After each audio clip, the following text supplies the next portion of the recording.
I'd like you to join me in congratulating our 2017 graduates.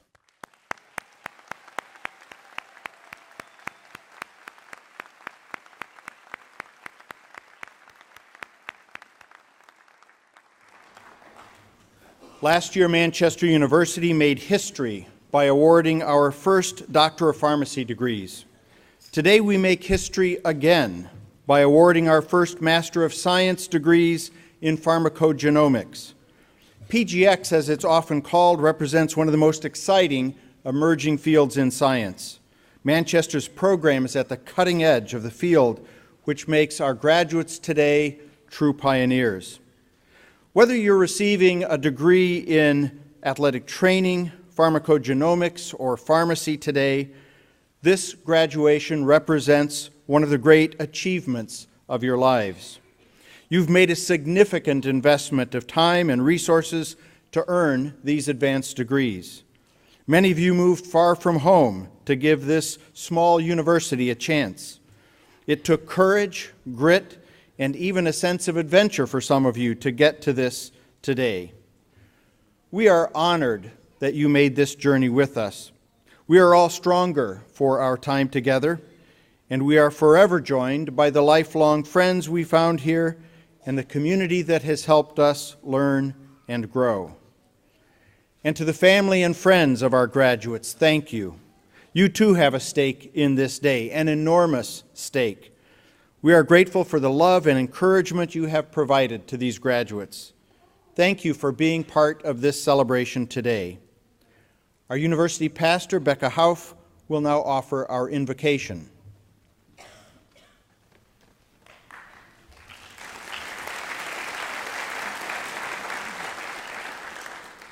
Let us pray.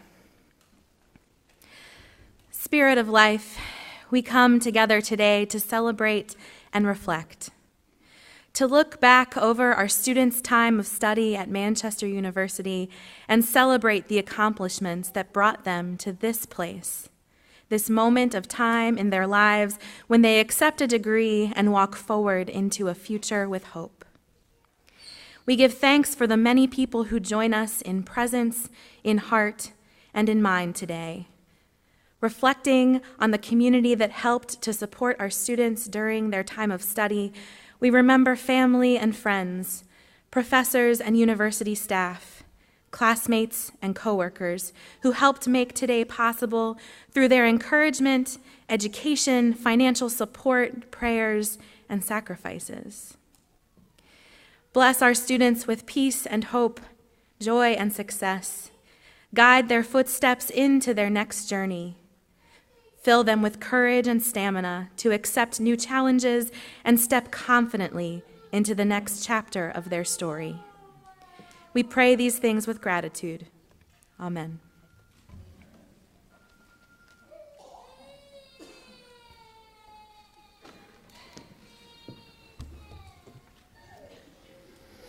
John Prendergast is one of the world's leading human rights activists, founder of the Enough Project and a best-selling author. He has devoted his entire adult life to Africa, the victims of its genocide, its famine, and its wars. He has demonstrated moral and physical courage in giving voice to justice in the pursuit of peace. Manchester will award John an honorary degree at this afternoon's undergraduate commencement. And this morning, we recognize him too, as a bright reflection of the university's values and its mission that calls us to respect the infinite worth of every individual and improve the human condition. Please join me in welcoming John Prendergast.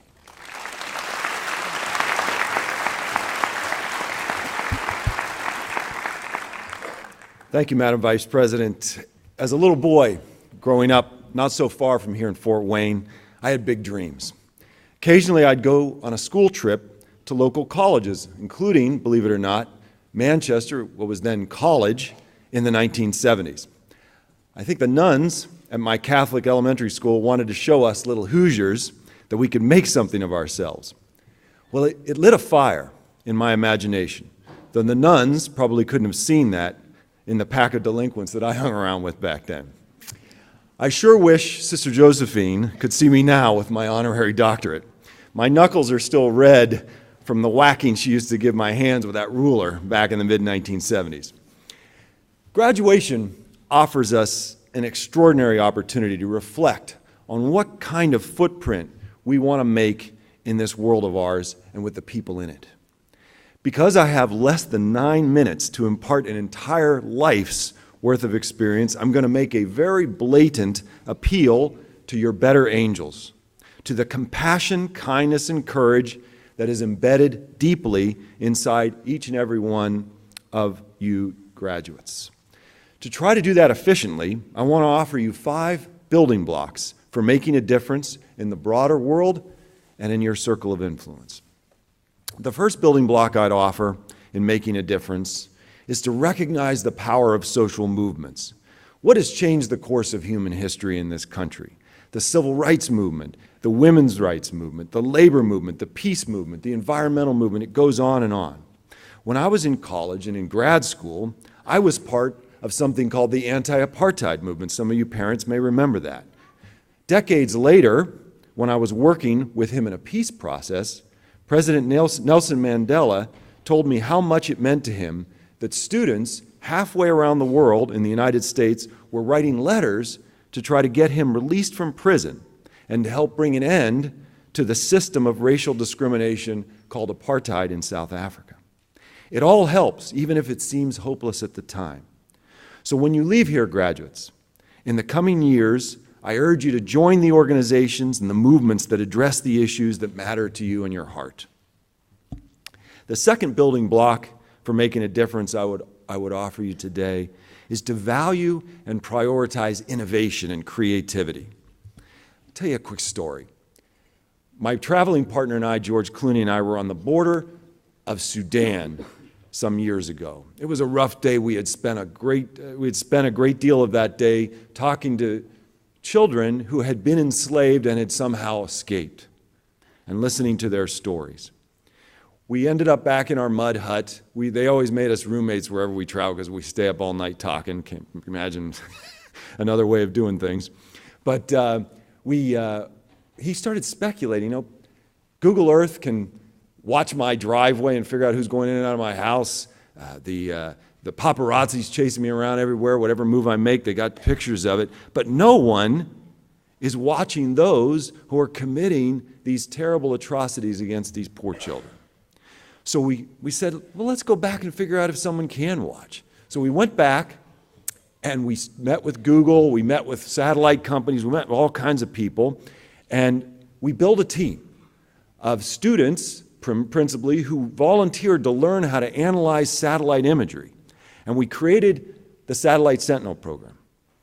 We turned the satellite spotlight on some of the most vulnerable communities in the world that were shut out to international, that international spotlight.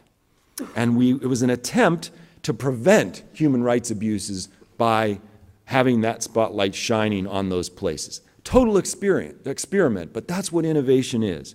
Our new project is now following the money of war criminals, creating a consequence for committing war crimes.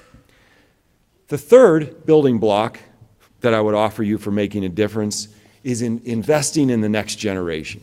This is all about giving back, passing it on, paying it forward. Quick story.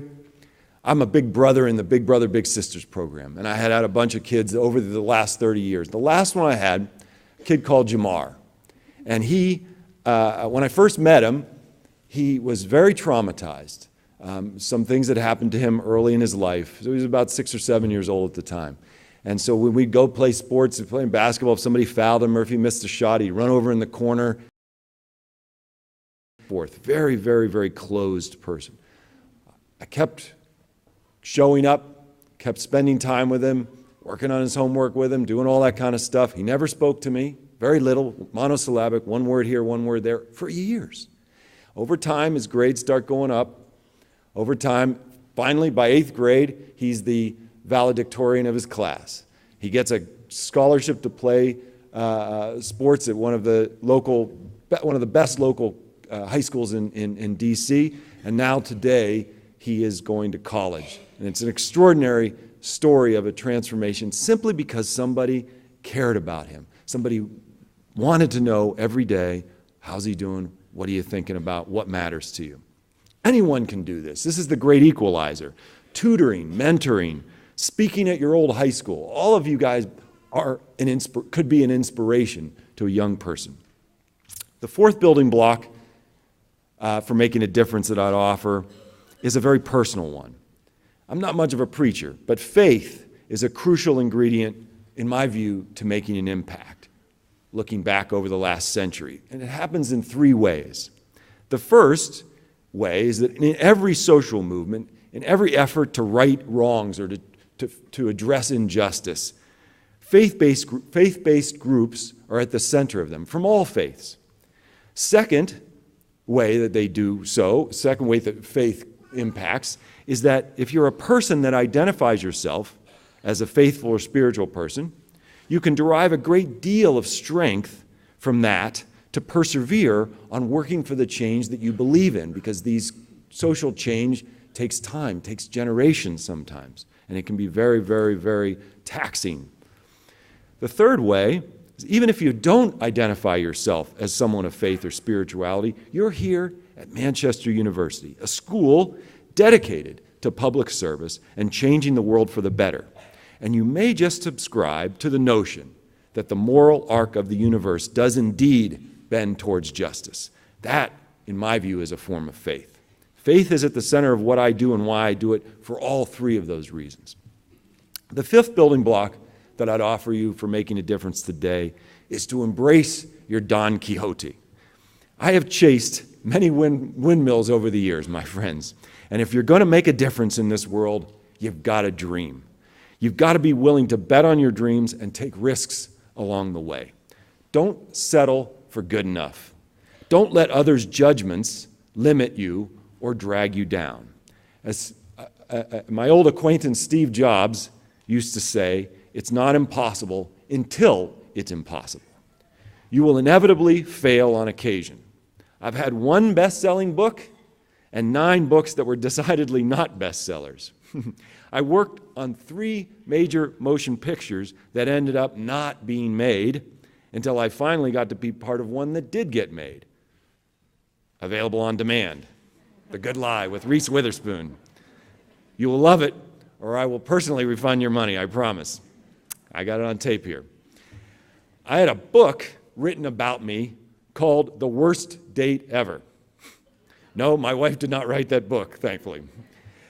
I've gotten fired from more than one job for differences of vision and always ended up in a better place. Over the years, I've learned as much from any of the failures as I have from the successes. As my hero, the civil rights leader Bryan Stevenson says, quote, "Our biggest challenge is getting people to believe things that they haven't seen." I'd argue that the first step we can all take in making a difference is simply choosing to try. Start by doing a personal inventory. What skills do I have? What am I good at? What issues really get my blood going? What do I enjoy doing? What connections, first, second, third connections, can I explore? My buddy Norm, what a name, Norm, saw pictures from Darfur, this terrible genocide that was occurring a decade ago in Sudan. He was sitting on his couch in his bathrobe, and he saw these pictures, and he's just like, I'm overwhelmed. What could I do? But he starts thinking about it. He took the time to just reflect. Norm was all about one thing, playing poker. He's a part-time professional poker player, not even a full-time professional poker player. So he decides to try and hold a little poker tournament to raise money for Darfur. That'll be his, he said, that'll be my contribution to the cause. He makes some calls. He starts talking to people. Some of the professional, if anybody's ever up at 2 or 3 in the morning, ESPN 1, 2, 3, 4, 5, and 6, all those professional poker, it's a cult or something. And they're heroes to these people that watch these things. And they all start showing up. They're like, I'll be there, I'll be there. All the top poker players in the world decide they're going to come. And then they are all buddies with celebrities. Charles Barkley demands to be the MC. And of course, listen, anybody in this room, if you're going to have a poker game in your basement or whatever, I'm telling you, Matt Damon and Ben Affleck, good chance they'll show up. So they come, and once they come, a whole bunch of other celebrities come. 3 years later, Norm, from the bathrobe on the couch, had an annual event in the World Series of Poker in Las Vegas, raising millions of dollars a year for the people of Darfur. Remarkable. You just don't know until you start opening doors. It's a brave new world, I would argue, from when you parents in the audience and I were coming up. Now, because of the internet, Facebook, Twitter, blogging, YouTube, Instagram, Snapchat, and a bunch of things that I'm simply not young enough to know about yet, any one of us who cares about an issue can instantly become a member of a national or a global network of other people who also care and who are trying to make a difference together. I recently saw a study that said it was an evaluation of why people get involved in a cause. Why do they donate money or their time to a particular thing outside of themselves? The third most cited reason was because a celebrity that they followed was involved in the cause. They learned about it. They got involved. The second most cited reason that people got involved in a cause was because they saw a very effective advertisement. It said, here's how you can help. Here's what you can do. And they were gripped by that. But the top reason that this massive study concluded, the top thing that people cited as to why they got involved in a cause to make a difference in the world was because a friend or a family member asked them to. Imagine the power you have when you care about something and you want to do something with all of the social media platforms that exist now, to be able to make that appeal, to be able to tell that story and say, this matters to me, join me in trying to make that difference. During the course of all of our lives, we're going to constantly have this choice of whether to be an upstander or a bystander. If enough of us choose to be upstanders enough of the time, we can change the course of human history on the things that we care about. So I leave you with all with this very personal question on the day of your graduation. Now that you know that you can make a real difference in this world of ours, what more will you choose to do? Congratulations, mighty Spartans. Go forth and change the world. Thank you very much.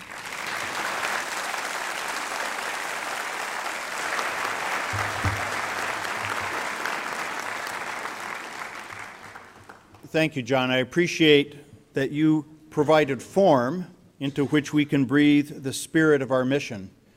The call to do something with your graduation is responded to by some graduates today by making a visible, distinctive commitment, along with students on campuses across the country, by taking a pledge of social and environmental responsibility. It's a graduation pledge, and it goes like this. I pledge to explore and take into account the social and environmental consequences of any job I consider, and will try to improve the aspects of any organizations for which I work. It's a simple statement, but a very bold statement at the same time. Those who have taken this pledge wear green ribbons to reflect their commitment. At Manchester, we seek to graduate and educate students of ability and conviction, and this is one expression of that commitment.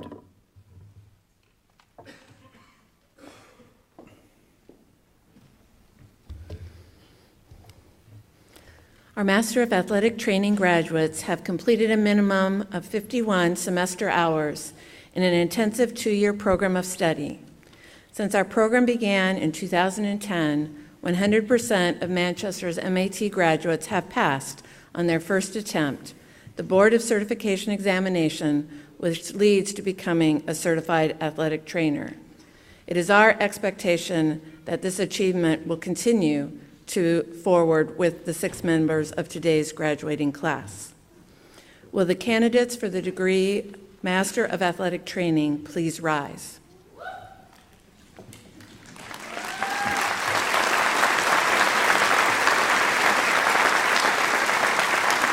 President McFadden, these candidates have completed all the requirements for the degree Master of Athletic Training. I therefore recommend that Manchester University confer upon them this degree.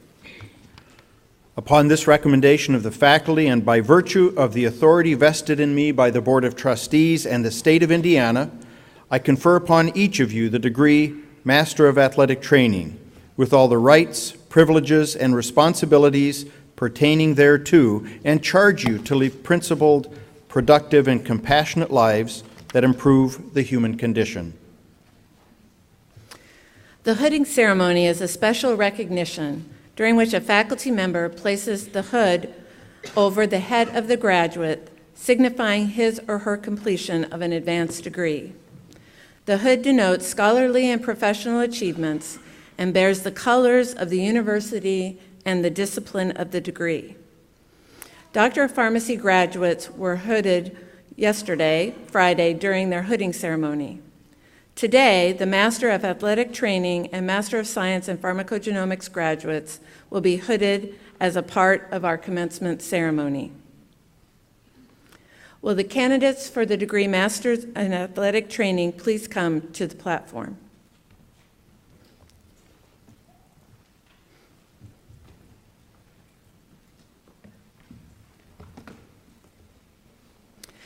Bridget Idette Banks.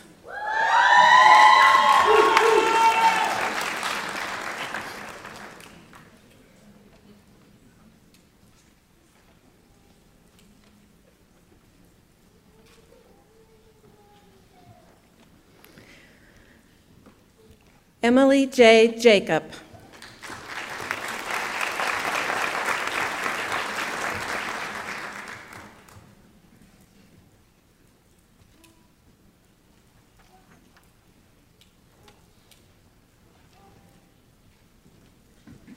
Brian Keehee.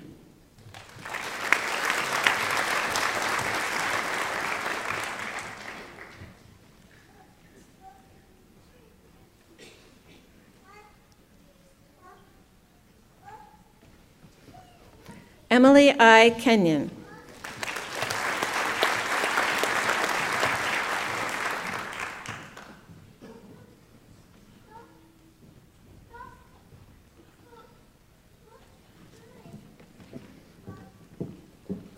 Kayla Morgan Pusey.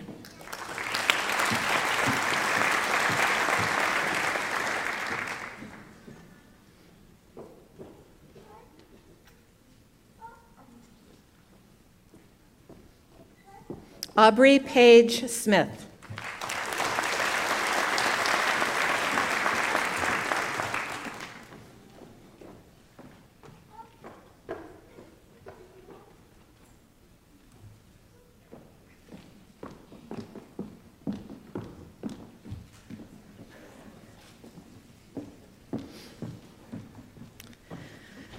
Ten individuals make up our first Master of Science in Pharmacogenomics graduating class. These graduates have completed a minimum of 42 semester hours in an intensive one-year program of study. 3 are graduating with distinction, and I invite them to please stand. Students graduating summa cum laude have a GPA between 3.95 and 4.0. Students graduating magna cum laude achieve GPAs between 3.85 and 3.949, and those graduating cum laude have achieved a GPA between 3.65 and 3.849. Please join me in recognizing these students with your applause.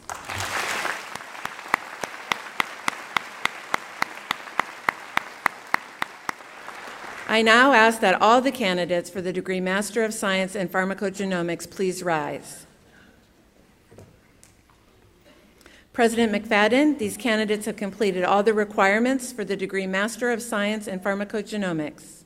I therefore recommend that Manchester University confer upon them this degree.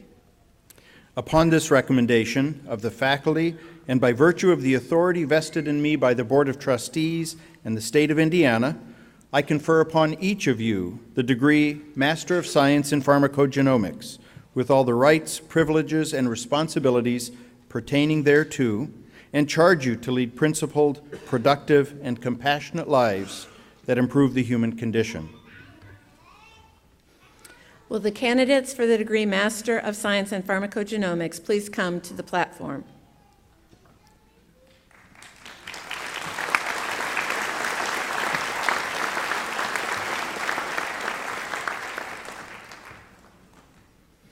Emily Jo Brick.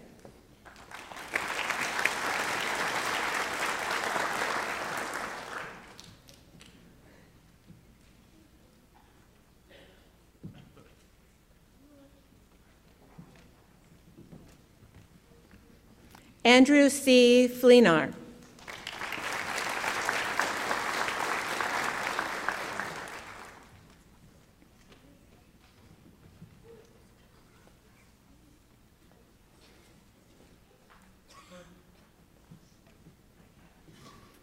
Jessie Elizabeth Graves.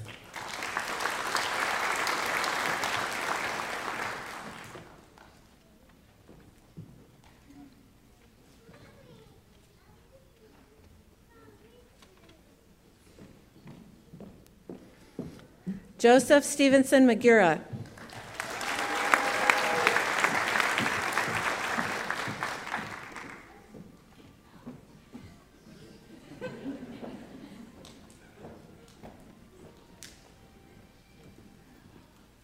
Kara Kuvalo Olsen.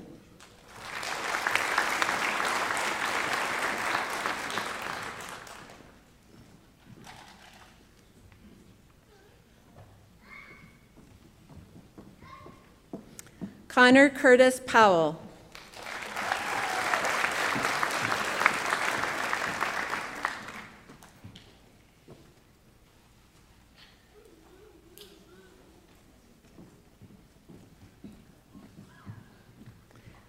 Anne Kanaga Savarier.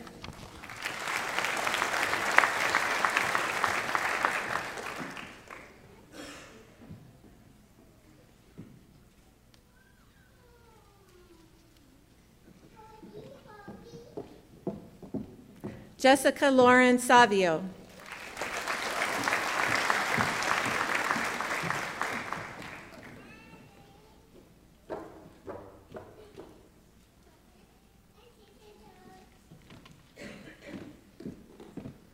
Jonathan Mark Timmons.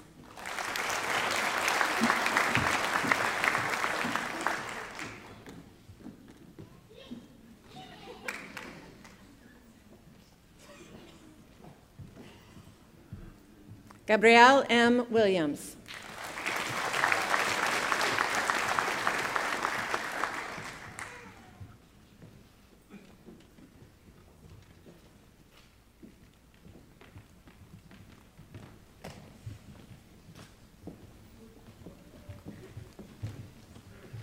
To graduate with distinction, a candidate for the Doctor of Pharmacy degree must have completed a minimum of 147 semester hours and accumulated a grade point average of 3.5 or above.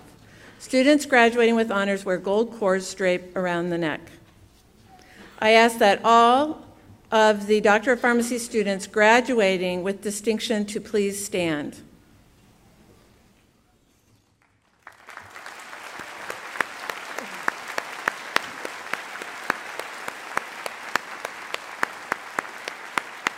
Students graduating summa cum laude have a GPA between 3.9 and 4.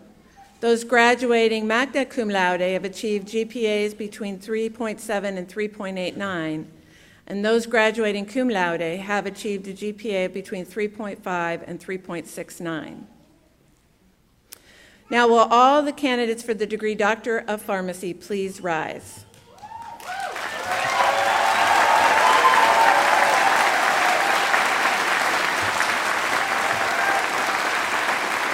President McFadden, these candidates have completed all the requirements for the degree Doctor of Pharmacy. I therefore recommend that Manchester University confer upon them this degree.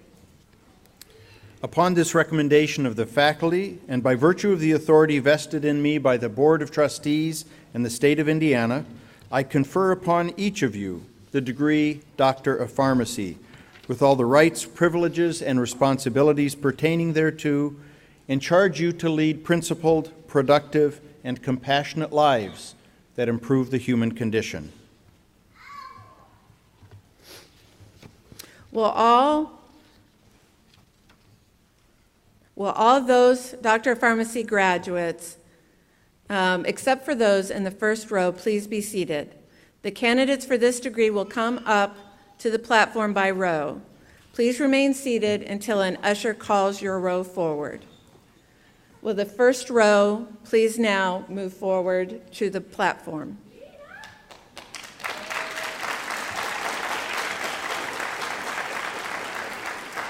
S. Bida Adepke.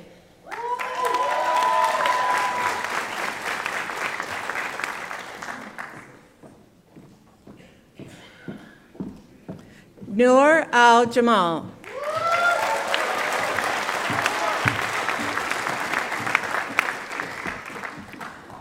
Tujan Suhal Azmari.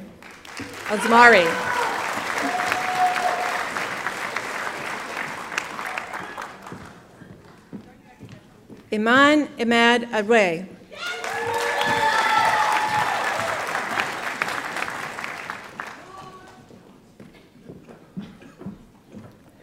Linda Frank Askar.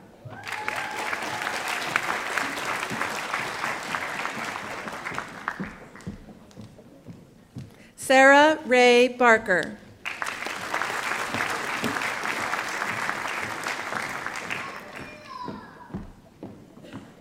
Kyle J. Bradburn.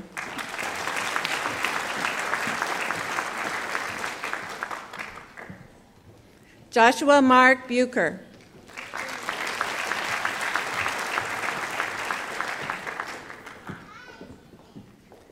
Carissa Lene Carey.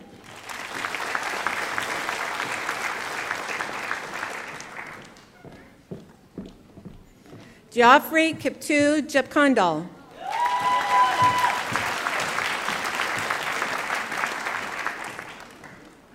Taranvir Chauhan.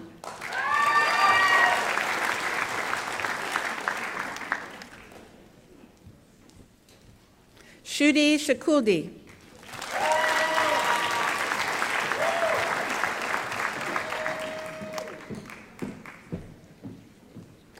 Alyssa Nicole Cornwell.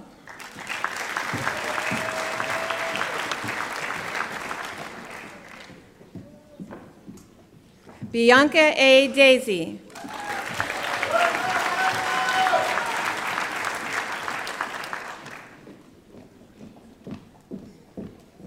Tuhong Dang.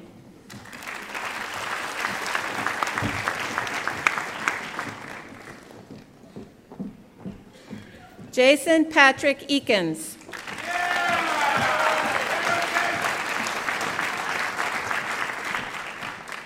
Lawrence Ajofo.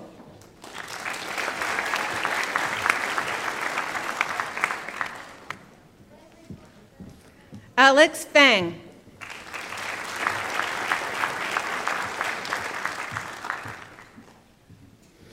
Stevan Ray Fuentes.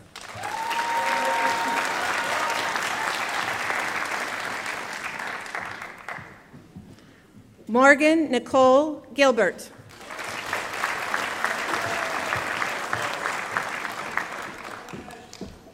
Dana Regina Hakim.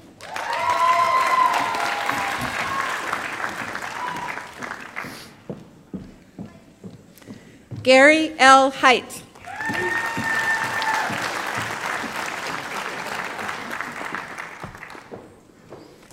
Alistar Hong.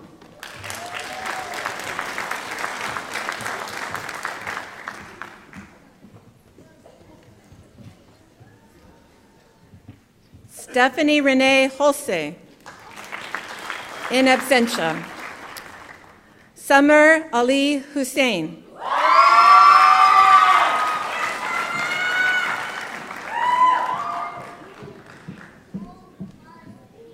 Eza Iftikhar.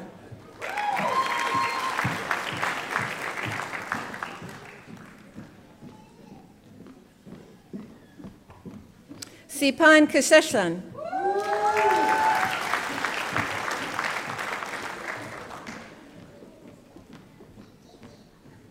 Asim A. Clate.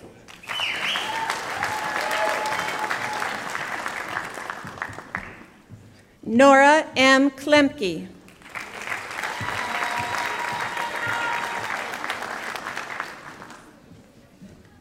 Casey Lynn Knapp.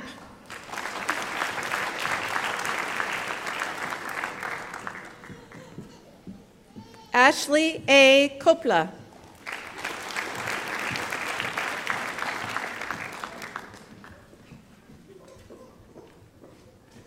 Vladlina Kovaliskaya.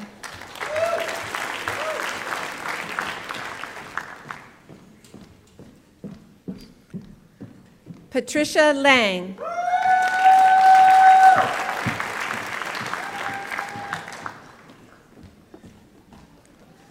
Nichelle M. Logan.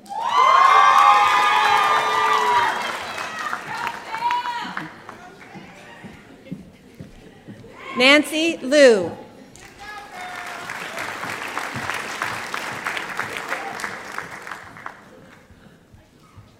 Veronica P. Martin.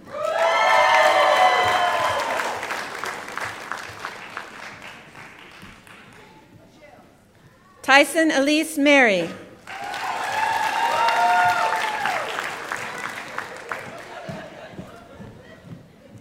Sequita Renee Mickens.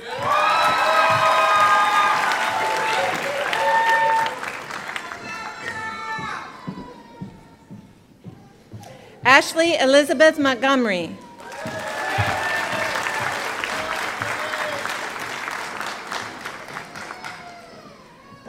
Lee Con Nguyen.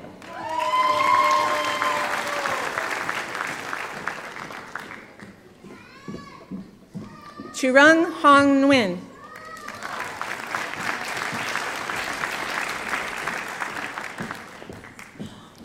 Tung An Nguyen.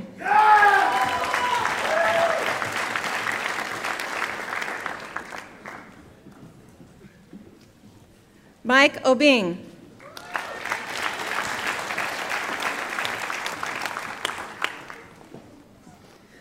Augustina Ostendima Okafor Eguim.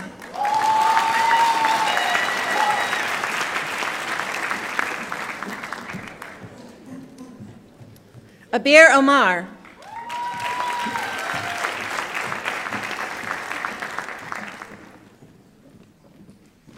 Franklin C. Opara.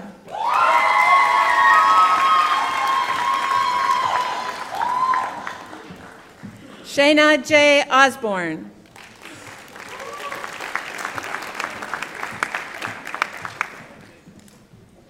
Jamie Paik.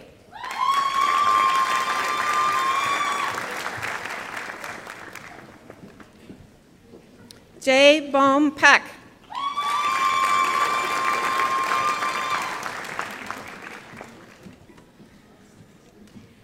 Athith N. Patel.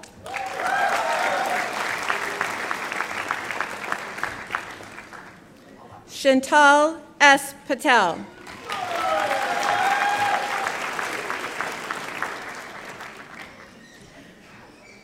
Dante Nicholas Pavan.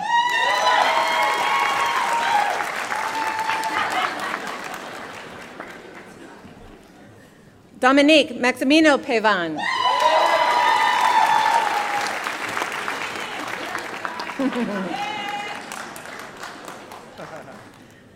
Danielle Fernandez Rafael.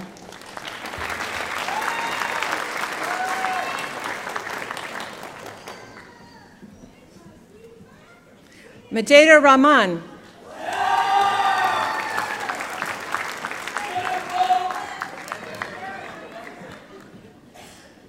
Jennifer Nicole Riggle.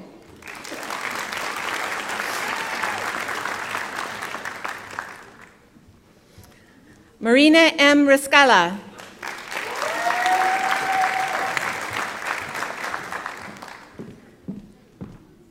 Christy Jo Roth.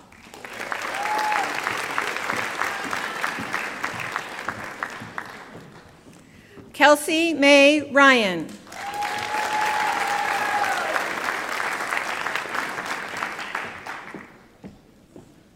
Nisreen Hussein Salame.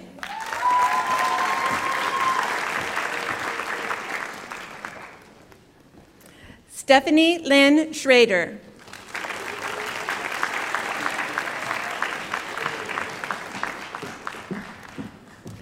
Carrie Marie Smith.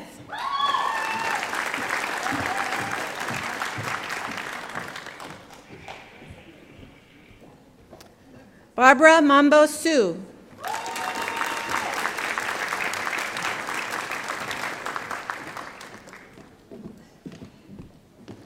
Scott Thurston.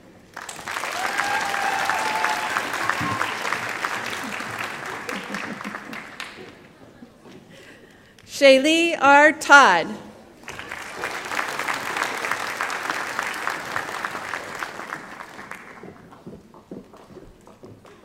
Tuan H. Tran.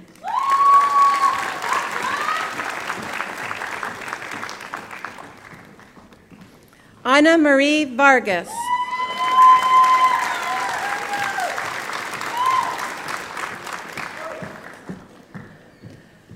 Jessica Lee Western.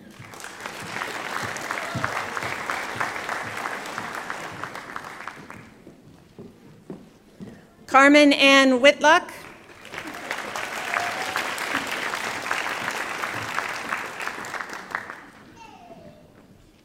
Samar Nadir Yatuma.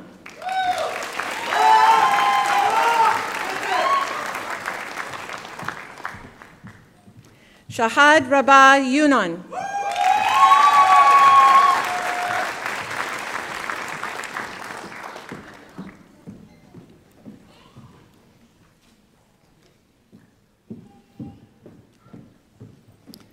President McFadden, it was with great enthusiasm and applause that I present to you the classes of 2017.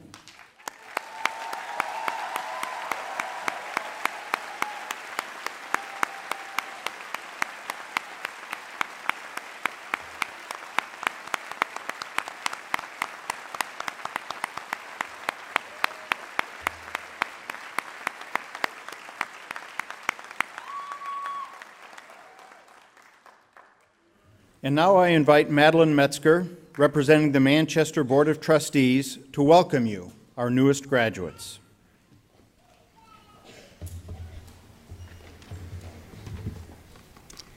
As a Manchester University alumna and member of the Board of Directors, and on behalf of the more than 15,000 alumni, I share this message with the class of 2017. We are here for you. Right now, you may not think to call on other Manchester graduates that you've never met for assistance, but I have 2 reasons why you can and should. First, we've been where you are, and we know the challenges that come with starting a career. Second, we truly care about your success. You are equipped for what lies ahead. You are well-rounded individuals with an advanced degree from an impressive university. You've developed strong values about work and service. You have ability and conviction. You've been invited to take a small oak tree as our gift to you. Why an oak tree? Because it represents our aspirations for you. Oak trees are awe-inspiring. They create beauty for others and shade for comfort. People look up to them. Oak trees are strong. When storms take down other trees, the oak is almost always left standing. It's tough to break an oak tree. Oak trees put down deep roots that just keep growing. When the tree needs more to survive, it just digs a little deeper. Like your oak tree, you will soar. Remember your roots. Dig a little deeper. Keep looking up.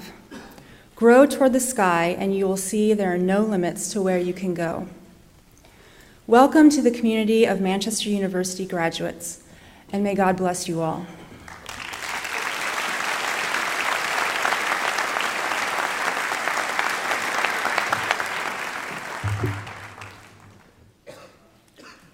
All of you today are graduating from programs which are focused on health and well-being of others. Whether you practice in a lab, a clinical setting, a locker room, an athletic venue, a community pharmacy, or other place where people will need you, they will be served by those who have been trained well at Manchester. You've been educated at a macro level to ask, what do we know about all of the people that have had this illness or need this surgery or have suffered this injury that I can bring to bear in treating this specific individual? Public health, population health. You've been educated at a micro level to understand detailed human systems, cardiovascular, neurological, anatomical, and more. And some of you are now even experts at decoding the human DNA to identify targeted therapies for individual patients. To one degree or another, regardless of your degree, you've all been prepared to deliver what we now call precision medicine. Now, when we first launched our pharmacogenomics program, PGX was referred to by that phrase, personalized medicine. My father, a retired family doctor who spent most of his career here in North Manchester, objected. He knew his patients and their families by name. He had delivered some of them and then delivered their children.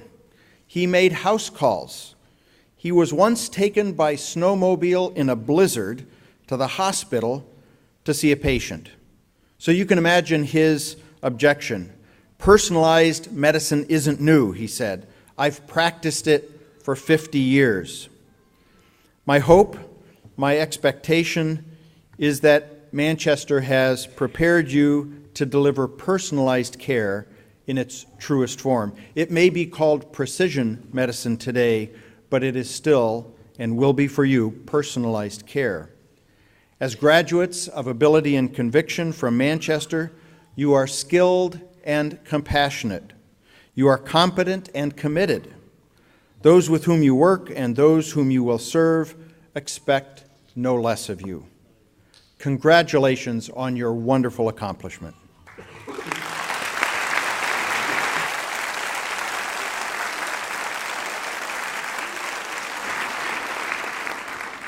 Now please remain seated for our recessional.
Thank